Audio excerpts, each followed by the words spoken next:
각이 살아있는 정치평론 시사정각 시작합니다. 오늘도 각에서는 두 분과 함께합니다. 김영주 세명대 특임교수, 전주혜 전 국민의힘 의원 나오셨습니다. 어서 오세요. 네, 반갑습니다.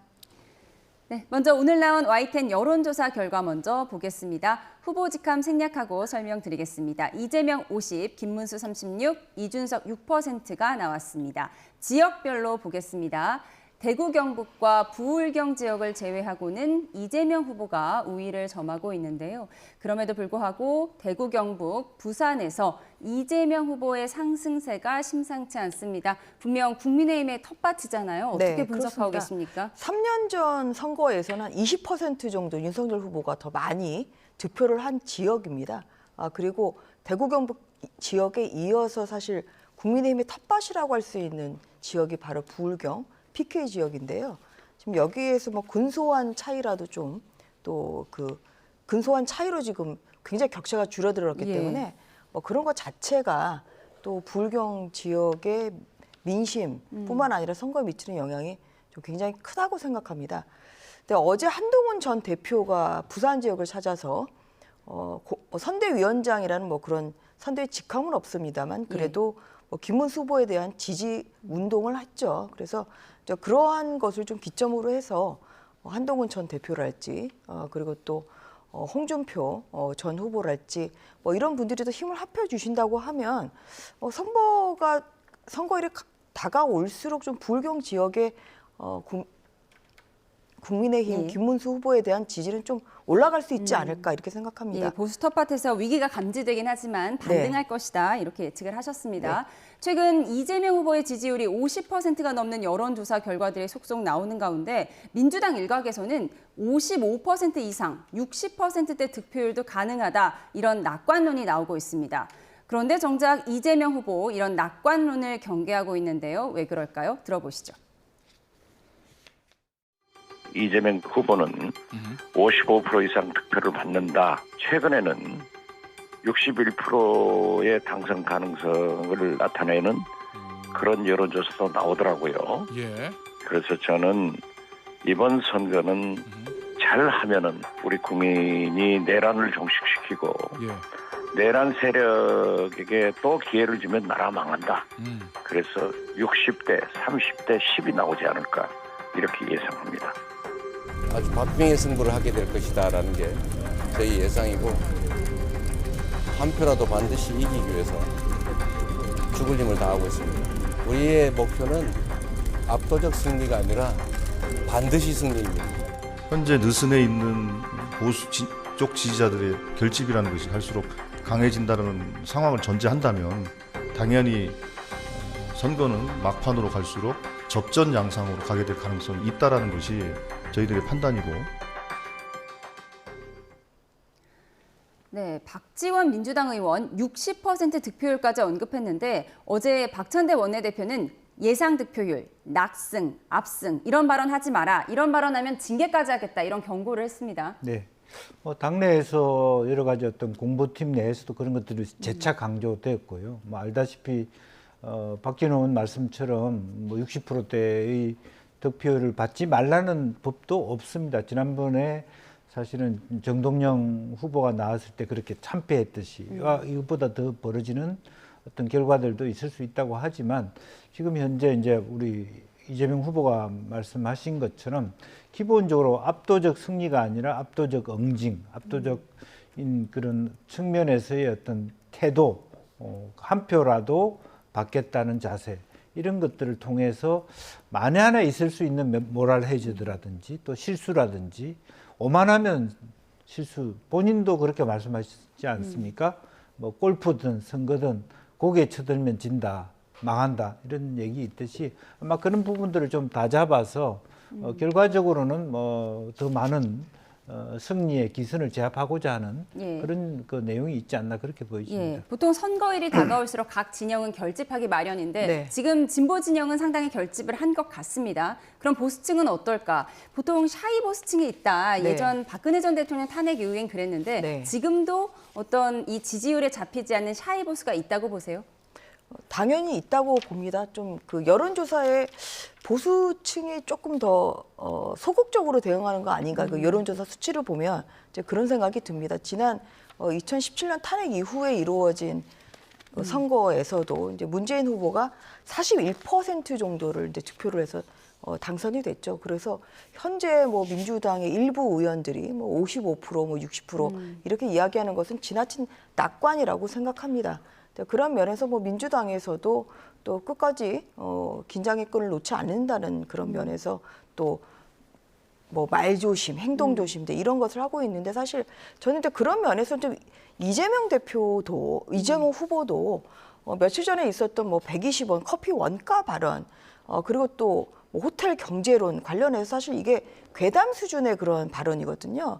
오히려 이제 본인이 그렇게 불필요한 그런 오해의 소지를 낳는 그런 말을 실수를 하고 있기 때문에 좀 이런 면에서 좀 후보 스스로도 말실수를 덜 해야 되고 그리고 말실수에 대해서 자꾸만 왜곡이다 또 어떠한 그런 뭐 무슨 비판하는 그런 언론을 지금 오히려 공격한달지 아니면 또 김용태 비대위원장을 허위사실 공표죄로 고발하지 않았습니까?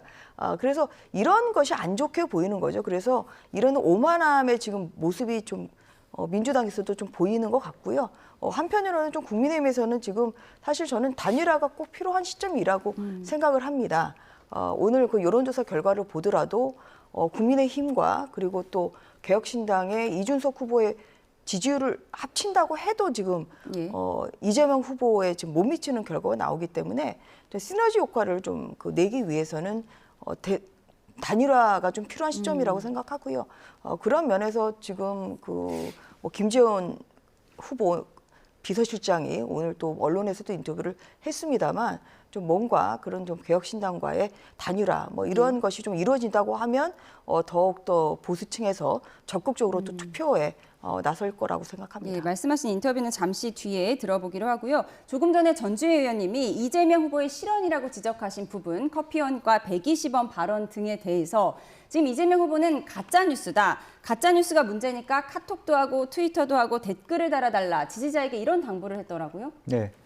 뭐 저는 그 이전에 지금 이제 국민의힘에서 뭐 커피 원가 문제든 여러 가지 이야기를 하는 것은 이미 국민의힘의 후보가 자기 의제를 가지고 선거를 치르지 못한다라고 하는 거죠. 그러니까 이미 이재명 대표가 낸 이야기 속에서 싸움을 하고 있다라고 하는 것은 뭐 좀 의제의 주도권을 쥐지 못하고 있다. 결국 김문수 후보가 국민의 귀에 싹 들을 만한 자기 아젠다로 싸움을 하지 못한다라는 거예요. 그러니까 커피 원가 120원, 뭐 그것이 지나간 이야기에 대한 부분이고 일정 부분에 편집해서 낸 부분인데 그것 자체가 국민 전체에게 이 토론이 과연 어떤 영향을 끼칠까 별로 의미가 없는 토론이라고 보여집니다. 예. 그런가 하면 국민의힘에서는 후보 배우자의 검증이 필요하다며 배우자 TV 토론을 제안했는데요. 이와 관련해 오늘 아침 강금실 민주당 총괄선대위원장은 이런 말을 했습니다. 듣고 오시죠. 오히려 국민의힘에게 불리하게 작용할 수도 있다. 뭐 그런 입장이신 거예요? 모르겠어요. 저는 개인적으로 김건희 씨가 나오겠다는 건가 하고 조금 깜짝 놀랐거든요. 왜냐면 국민들이 보면은 배우자 막 그 영부인 이런 표현을 쓰셨어요. 영부에서 안 좋을 것 같다. 나와서 막 예컨대 각자의 검증뿐만이 아니라 자질 검증이 어떻게 잘 되겠으며 그리고 그건 막 서로 어떻게 공격을 하겠어요. 그리고 그 정책 얘기를 하기 시작하면 굉장히 이거 국민들한테 역효과가 있지 않을까. 정치 개입을 연상시키잖아요. 네, 강금실 선대위원장. 배우자 토론 얘기가 나오니까 김건희 여사가 먼저 떠오르더라. 왜 국민의힘이 이런 제안을 했는지 의아했다. 일종의 전략 미스 아니냐 이런 의견인 것 같습니다. 어떻게 보셨어요? 근데 김혜경 여사가 그 2022년 그 대선 당시에 그때도 또 후보자의 부인이었죠. 배우자 무한 검증해야 된다 이런 얘기를 하셨거든요. 그렇기 때문에 민주당이 뱉어낸 말에 대해서 지금 다르게 말을 하고 있다는 점을 우선 지적드리고 싶습니다. 뭐냐면 내로남불적인 그 태도를 취하는 것은 오히려 이제 민주당이다 이런 말씀을 드리고요. 그리고 물론 후보 배우자에 대한 이 대선 토론은 이것은 뭐 전례도 없고 그리고 또 오늘 뭐 김문수 후보 측에서는 김문수 후보와 상의하고 좀 낸 것은 아니다 이렇게 오늘 그렇게 좀 그 이야기를 하고 그럼 있습니다만 김용태 비대위원장의 개인적인 제안이었던 건가요? 그렇다기보다는 뭐 비대위원장은 비대위원장대로 또 이야기를 할 수 있는 것이고요. 예, 그런데 그래도 이제 국민들이 봤을 때는 일단 민주당이 2022년에 대선에서 배우자에 대한 배우자에 대한 검증도 필요하다 이렇게 이야기를 꺼내셨기 때문에 국민의 힘으로서는 충분히 이야기를 꺼낼 수 있는 그런 의제입니다. 다만 이제 민주당이 응하지는 않기 때문에 할 수 있는 뭐 그런 법적이나 또 무슨 어떤 제도적인 그런 장치는 없는 것이죠. 근데 이 자리를 빌어서 드리고 싶은 말씀은 사실 김혜경 여사가 지금 2심에서 공직선거법 위반죄로 벌금 150만 원을 선고받고 지금 대법원 상고심만 남기고 있는 상태 아니겠습니까? 이재명 후보도 또 여러 건의 재판을 받고 있고 또 후보자의 배우자도 또 이렇게 2심까지 유죄를 선고받은 이런 지금 대선은 아마 유례가 없는 대선이라고 생각합니다. 근데 이런 면에서 배우자 토론에 응하지 않겠다는 뭐 민주당의 또 의견은 충분히 존중을 합니다만 어떤 그런 그 대통령이 당선이 된다고 하면 그동안 그 문재인 대통령도 이제 지키지 못하셨고 또 윤석열 대통령도 지키지 못하셨던 그런 특별 감찰관제도 이러한 부분에 있어서 국민들이 관심 많거든요. 좀 이런 것을 좀 민주당에서도 공식적인 좀 공약이나 아니면 다짐으로 좀 내놓으시면 좋겠다. 결국 친인척 관리를 어떻게 하는지에 대해서 굉장히 국민들이 관심 많고 그리고 사실 이러한 것을 지금 오히려 뭐 이러한 것을 제공한 것은 오히려 민주당이다. 이런 측면에서 말씀드리고 싶습니다. 예, 말씀하신 것처럼 과거 김혜경 여사도 배우자도 검증을 받아야 한다 이런 인터뷰가 남아 있더라고요. 하지만 어제 이재명 후보는 단칼에 이 배우자 토론에 대해서 거절하면서 국민의힘은 이런 게 문제다 이렇게 즉흥적으로 제안하는 게 문제다 이렇게 꼬집기도 했거든요. 어떻게 보셨습니까? 그러니까 배우자 검증 받는 거하고 배우자 토론회 하는 건 다른 문제일 수 있죠. 뭐 토론을 한다는 것은 공약과 정책과 이런 부분에 대한 얘기인데 그건 시대에 맞지 않고 적절하지 않다고 생각합니다. 그리고 또 하나는 우리 강금실 총괄선대위원장이 제대로 말씀하셨습니다만은 결국에는 오히려 전략적인 미스라고 보는 것이 결국 우리가 먼저 떠오르는 것은 김건희 여사입니다. 연일 방송에서 명품백 그리고 또 당내 선거 개입 논의로 아마 수사를 받아야 되고 뭐 그런 입장이기 때문에 과거에는 숨기고 싶었고 지금 다시 얘기하면 김혜경 여사보다는 김문수 후보의 부인이 훌륭하다 그런 말씀을 하고 싶다. 그게 불과한 것이죠. 그래서 그렇다면 그러면 결혼하지 않은 후보들이 나왔을 때는 이것은 뭐냐? 21세기에 맞지 않는 아젠다이죠. 예. 이런 가운데 오늘 윤석열 전 대통령이 부정선거를 주제로 한 영화를 관람했습니다. 관련한 국민의힘 입장 먼저 듣고 오시죠. 윤석열 전 대통령은 이미 저희 당을 탈당한 자연인입니다. 저희 당 윤 대통령의 뭐 일정에 대해서 저희가 코멘트 드릴 건 없습니다. 이미 탈당한 상태긴 한데 뭐 선거에 크게 도움이 되지 않을 거란 지적에 대해서 그런 평가도 하지 않습니다. 저희는 저희의 일을 열심히 하면 될 거라고 생각합니다.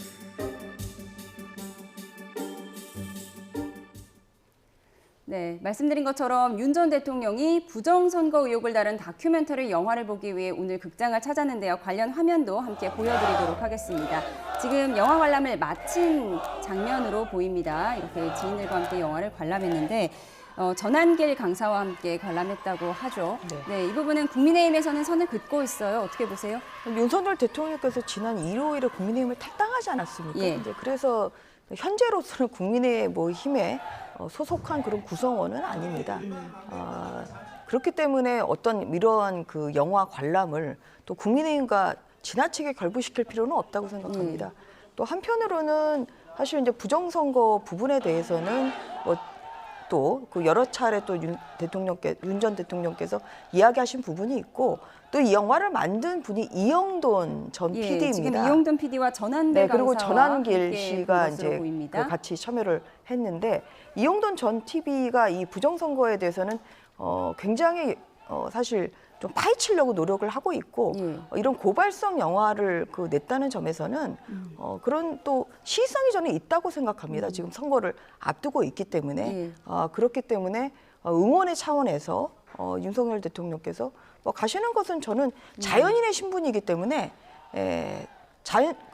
그럴 수 있다고 생각합니다. 그래서 뭐 이 부분과 지금 현재 뭐 국민의힘과 지나치게 결부시키는 것 자체가 저는 좀 부적절하다는 그런 말씀을 드립니다. 의원 단체방에서는 지금 이 시기에 가만히 있으면 좋을 텐데 윤 전 대통령 왜 이러는지 모르겠다. 누가 좀 말려달라. 이런 말들이 오가고 있다고 전해지고 있습니다. 지금 어떤 상황으로 보이세요? 저는 스스로 자기의 구속을 부추기는 일을 한다고 봅니다. 그러니까 저런 행동 자체가 당에 부담을 주고 오히려 역효과를 주고 아마 이 순간에 민주당에서 그런 공격 안 하겠습니까? 내란 우두머리가 거리를 활보하고 영화 관람도 하고 마치 자기가 영웅인 것처럼 저렇게 하는 행동에 대해서 아마 법사위에서 상당히 많이 법조계에 대해서 압박을 할 거예요. 실질적으로 많은 오늘 지금 언론에 나오고 있습니다만은 군인들이 당시에 문을 부수고라도 또 의원들을 4인 1자로 끌어내라 이런 실질적인 정언이 쏟아지고 나오고 있지 않습니까? 대통령이 거짓말했다는 걸 이런 제 전체적으로 다 공개되고 있는 이 시점에서 아직도 대통령이 저렇게 착각하고 자기가 무슨 자유민주주의 투사인 것처럼 저렇게 의기양양하게 돌아다닌다는 거 민주당이나 일반 시민들 또 탄핵을 찬성했거나 아니거나 적절하지 않다 그렇게 생각할 수밖에 없고요. 대선이 이제 29일이면 사전투표가 있기 때문에 거의 10일 가까이 둔 상태에서 국민의힘의 악재인 것만은 분명하다 그렇게 봅니다. 국민의힘의 악재인 것만은 분명해 보인다라고 평가를 하셨는데 탈당 후에 첫 공개 행보잖아요. 재판을 제외하고는. 그럼 앞으로도 이런 공개 행보를 이어갈 걸로 보세요? 아직 뭐 정해진 거는 좀 없는 것 같고요. 오늘 이것은 뭐 꼭 공개 행보라기보다는 이 대선을 앞두고 이 부정선거 뭐 이런 좀 선거의 좀 투명성이나 공정성에 문제를 제기하는 이제 이런 영화가 개봉이 됐기 때문에 그렇기 때문에 가신 거지 뭐 이것을 꼭 무슨 뭐 공개 행보라고 이렇게 좀 이야기하는 것도 저는 좀 지나친 해석이라고 생각합니다. 선거의 좀 공정성과 그리고 그 투명한 관리에 대해서는 사실 선관위가 감사원의 지금 감사 대상도 아니기 때문에 자체적인 그런 모니터링밖에 안 되고 있지 않습니까?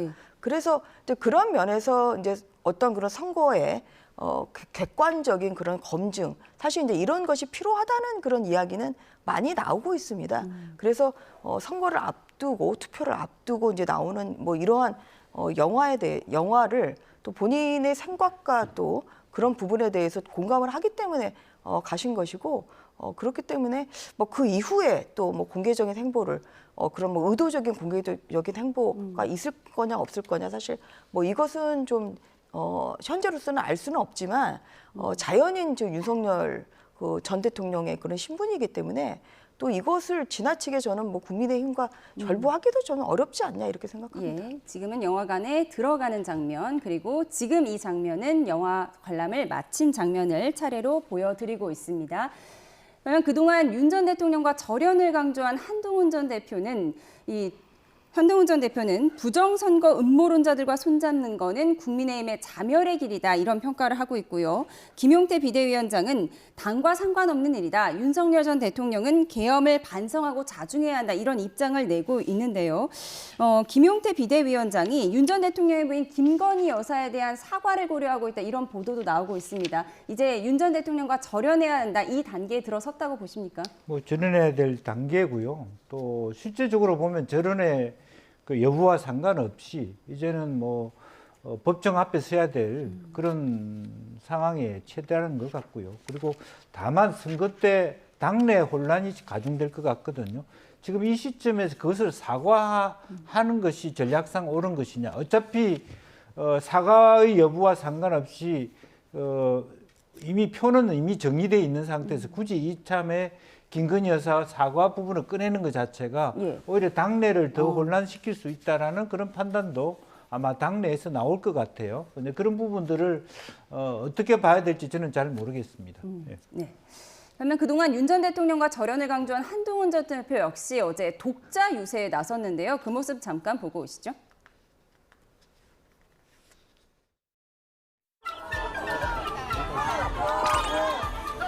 한동훈 전 대표 대표는 독자적으로 선거운동을 시작했습니다. 물론 유세에선 김문수 후보의 이름을 되도록 언급하지 않는 등 아직까진 선대위와 거리를 두는 모습도 감지됩니다. 김문수 후보님과 생각이 다른 점들이 상당히 많이 있고 그게 본질적인 차이라서 극복되기 어려울 겁니다. 그럼에도 불구하고 나왔습니다. 왜냐하면 나라가 위험에 빠졌기 때문입니다. 이재명이 가져올 위험한 나라를 막아야 합니다.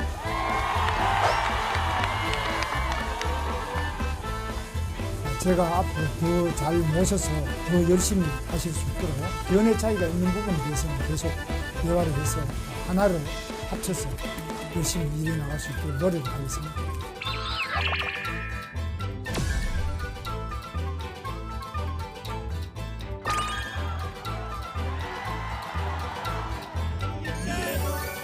험한 세력이 나라를 망치는 걸 저와 함께 막아주십시오.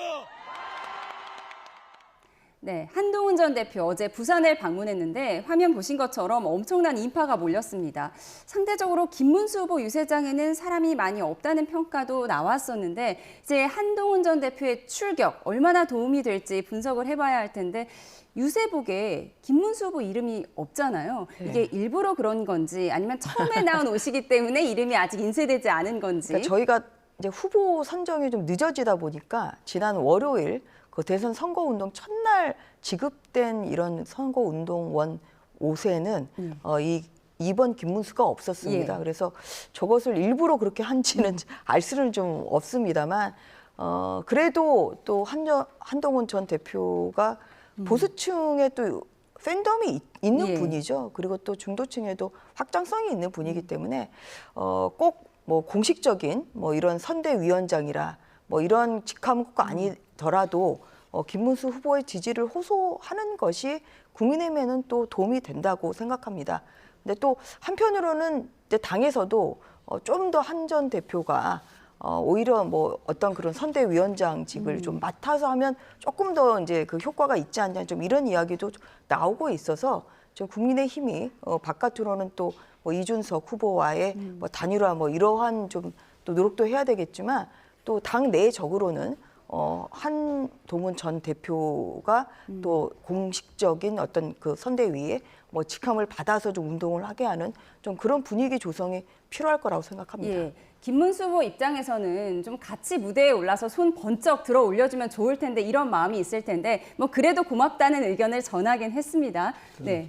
김문수 후보가 마음이 너무 고우신 분이에요. 지금 그러다 보니까 사실은 그 좋은 마음에도 불구하고 한가해 보이는 간절함이 적어 보이는 또 실제로 꼭 이기겠다는 것이 상대적으로 약해 보이는 그런 이제 측면이 안타깝다 저는 그렇게 생각이 들고요. 어차피 이참에 한동훈 대표가 선거운동하기로 나섰으면 김문수 후보 손을 들고 같이 종횡무진하는 것이 더 좋지 않을까.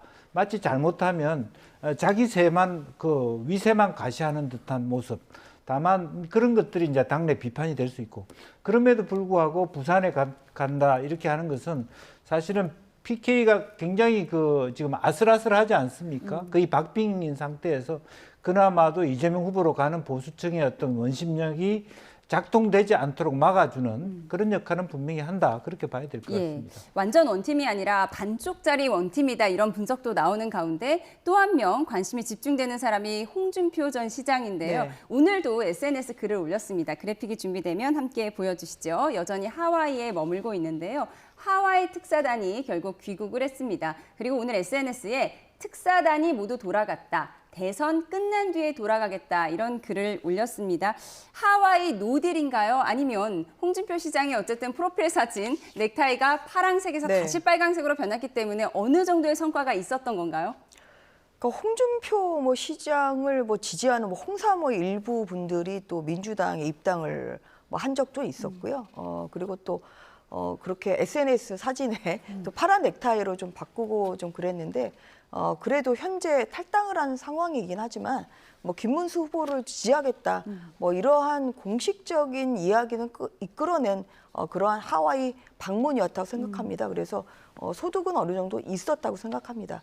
다만 뭐 돌아와서 김문수 후보의 또 손을 같이 잡는 뭐 이러한 행보가 있었으면 더 좋았을 텐데 하는 그런 아쉬움도 뭐 지울 수는 없는 것 같습니다. 넥타이뿐만 아니라 티셔츠도 빨간색을 입고 사진을 찍긴 했습니다. 그런데 홍 전 시장과 관련해서 민주당 박지원 의원이 차기 당권은 홍준표 전 시장이 먹을 것이다 이런 인터뷰를 하기도 했습니다. 그러면서 차기 총리설에 관해서 양쪽에서 다 부인하긴 했는데 이재명 정권이 만약에 들어선다면 정권 후반기쯤에는 총리설 이게 가능할 수도 있다 이런 분석도 내놨거든요. 그렇습니다. 이제 김대중 대통령 때 김중건 비서실장 같은 중량감 있는 분을 TK에서 모셔왔던 그런 전례가 있기 때문에 지금 더군다나 어떤 그 이재명 대표나 또 유심 작가나 다 이제 중원을 장악하겠다, 더 보수화하겠다, 더 중도화하겠다라고 하는 표본으로 봐서 사실은 국민의힘이 화들짝 놀라는 것이 바로 홍준표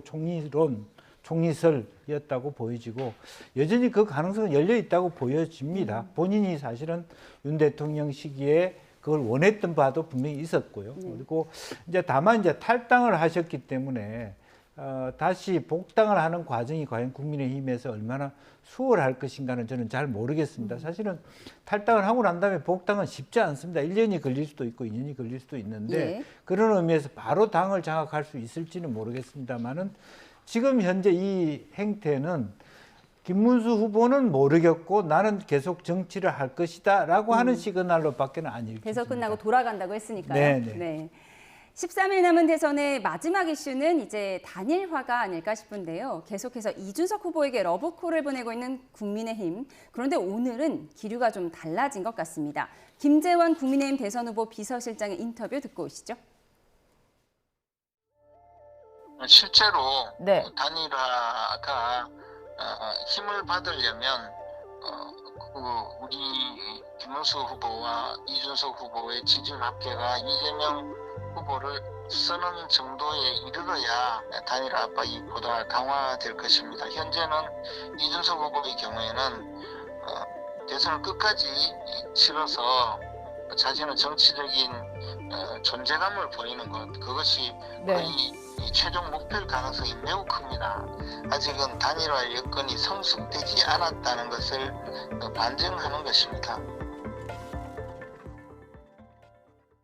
아직 단일화 여건이 성숙되지 않았다. 그럼 기존의 단일화 러브콜과는 좀 다른 것 같아요. 이제 조바심은 내지 않겠다는 건가요?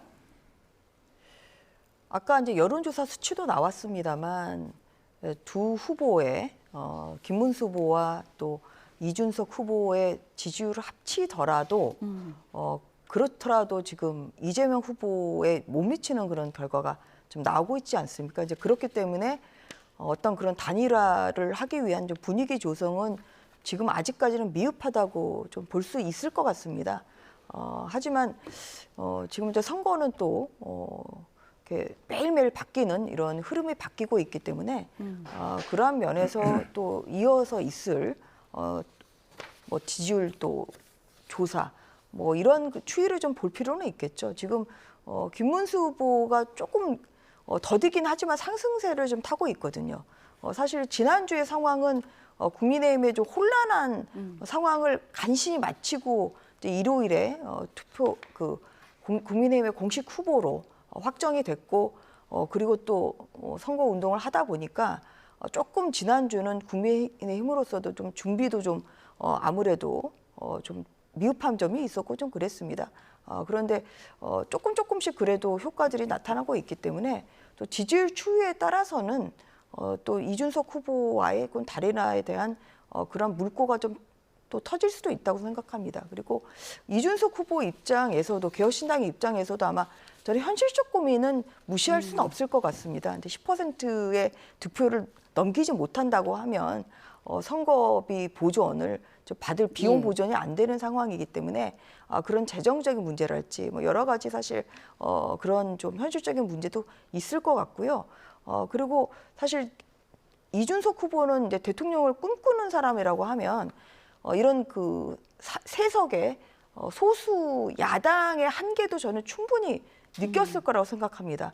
큰 물에서 큰 물고기가 놀아야 되지 않겠습니까? 이제 그런 면에서 지금 열심히 또 선거운동을 하고 있습니다만 그런 소수 정당의 후보로서의 한계도 분명히 느끼고 있기 때문에 뭐 그런 앞으로의 좀 본인의 행보 그리고 또 현실적인 그런 재정적인 문제 뭐 이런 것을 다 종합할 때 뭐 단일화 가능성이 없다 이렇게 단언하기는 좀 어려울 거라고 생각합니다. 예, 이준석 후보를 향한 단일화 구애, 그중에 구애의 손길을 적극적으로 내미는 한 사람 바로 안철수 의원인데요. 지금 이준석 후보 유세장에 찾아가서 같이 학식을 먹고 있다고 합니다. 네, 효과가 있을 걸로 보세요?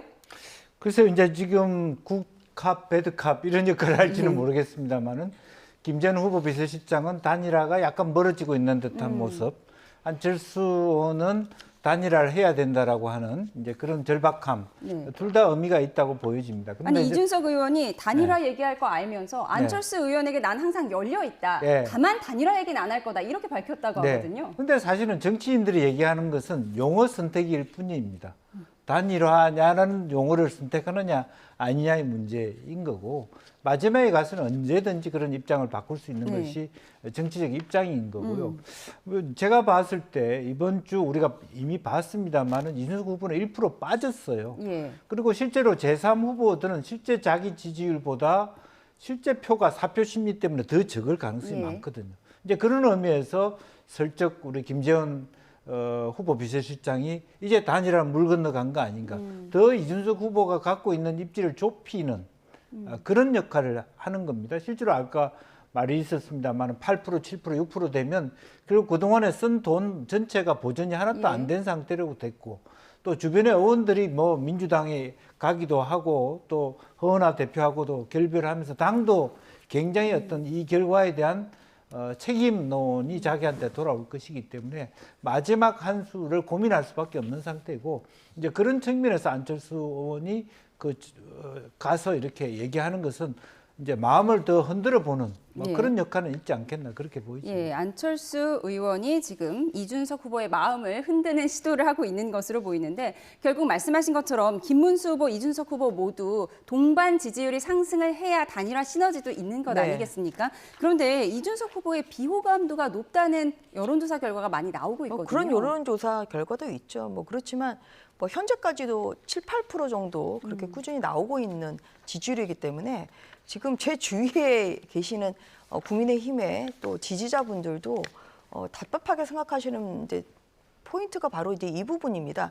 뭉쳐도 지금 시원찮은 판에 지금 그 보수 성향의 후보가 지금 나눠져 있는 상황이니까 이래서 되겠냐.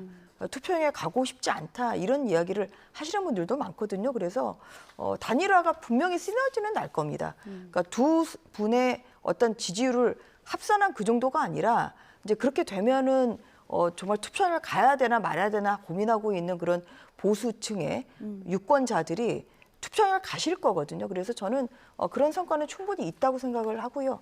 그런 면에서 다음 주까지 좀 이어지는 그런 단일화에 대한 노력은 꾸준히 할 필요가 있다고 생각합니다. 예, 이준석 후보와 안철수 의원 지금 함께 학식을 먹고 있다고 하는데요. 어떤 얘기를 나눴을지 잠시 후에 속보가 들어오면 전해드리도록 하겠습니다. 마지막으로 이 이슈도 짚어보겠습니다. 이창수 서울중앙지검장이 어제 사의를 표명했습니다. 조상원 4차장도 동반 사의 의사를 밝혔는데요. 표면적으로는 건강 문제였지만 진짜 사퇴 사유가 따로 있을 수도 있을 것 같습니다. 글쎄 아무래도 이제 김건희 여사의 수사 과정에서 차라리 당당하게 검찰청으로 불러서 수사를 했으면 더 이런 문제가 없었을 텐데 실제로 보면 중앙지검장이 된 과정부터 너무 지나치게 대통령 측근으로 또 김 여사 방탄용으로 중앙지검장에 불러 올린 거 아니냐 이런 의혹들이 있었습니다. 이제 그런 부분이 있었기 때문에 실제로 이제 이창수 지검장이 사의 표명한 원인은 탄핵에 대해서 무혐의를 받은 데 대한 아무도 사과도 없었다라든지 건강상의 문제를 들고 있습니다만은 결과적으로 지금 현재의 대선 판도로 봤을 때 김건희 여사 무혐의라고 하는 것이 그대로 끝날 것 같지 않다라고 하는 측면에서 빨리 피신한다는 의미가 크다고 보이지고요. 이제 그러다 보니까 사표 수리하지 말라는 얘기가 뒤따라 나오고 있다. 그렇게 봐야 될 것 같습니다. 퇴직 예정일이 대선 전날인 6월 2일인데 검사들은 본인이 그만두고 싶다고 바로 그만두는 건 아니라고요. 네, 사표 수리가 있어야 되겠죠. 어떤 법무부 장관의 법무부 장관의 이제 사표 수리가 이제 있어야 되는 것이고요.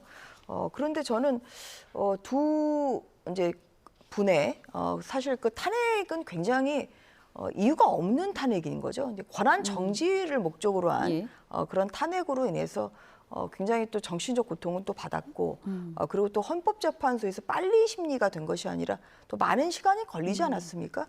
근데 그로 인해서 말 못할 그런 고통도 충분히 있었다고 생각합니다. 한편으로는 김건희 여사의 도이치모터스 사건이 서울 고등검찰청에서 재기수사 명령이 내려졌기 때문에 이것을 다시 중앙지검에서 또 수사를 해야 됩니다.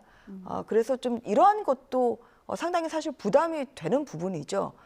혐의 없음, 무혐의 결정을 중앙지검에서 내렸는데 다시 한번 또 수사를 해야 된다고 하면 좀 그건 또 새로운 지휘부가 좀 하는 것이 맞지 않을까 하는 좀 그런 차원에서 또 이 사표를 내게 된 그런 동기가 있지 않았을까 하는 좀 예측도 듭니다. 예, 심우정 검찰총장은 흔들림 없이 검찰 본연의 역할을 수행하겠다 이렇게 밝히기도 했는데 민주당에서는 중앙지검장의 사표 수리하면 안 된다, 직무유기 수사 받아야 한다 이런 주장이죠. 네, 뭐 그런 주장은 있습니다만은 결과적으로 이것은 뭐 내부적으로 정리해야 될 문제가 아닌가 그렇게 보여집니다. 예. 그럼 국민의힘에서는 지금 심우정 총장이 이제 남은 임기들 어떤 역할을 수행하면서 마무리할 걸로 보십니까?